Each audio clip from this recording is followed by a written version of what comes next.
Eder. Mech. Pallister.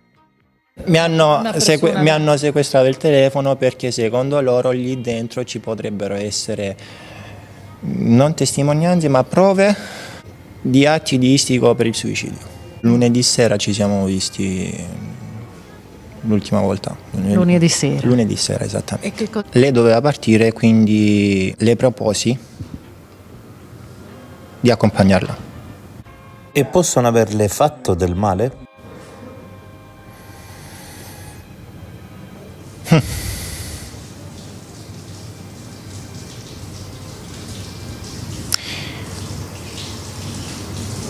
Prossima domanda?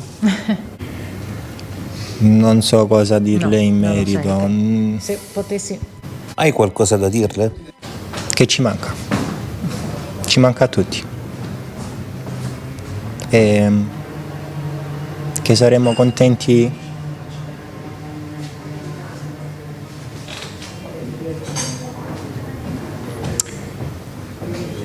di sapere che lei stia bene. Praticamente a Dragos scappava da ridere e questo si era notato subito.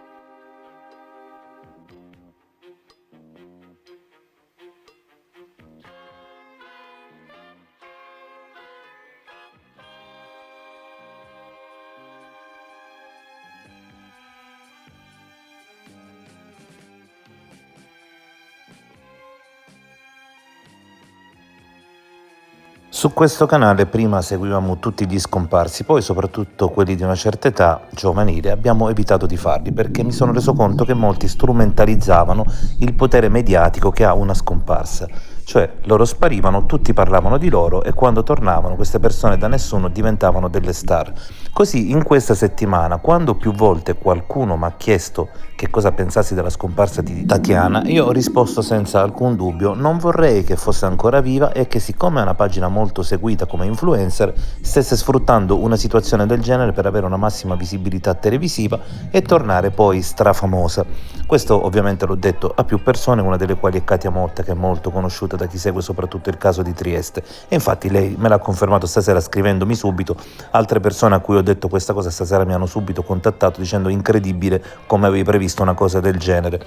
E ripeto, è la ragione per la quale non seguo più questo tipo di scomparse. Io ho pensato da subito che gente del genere potrebbe strumentalizzare il fatto che i media inizino a parlare in modo ossessivo di loro per tornare conosciutissime. Cioè vai via che hai 54.000 follower, al tuo ritorno, se non esce la verità, cioè che l'hai fatto per quello, te ne troverai 150.000.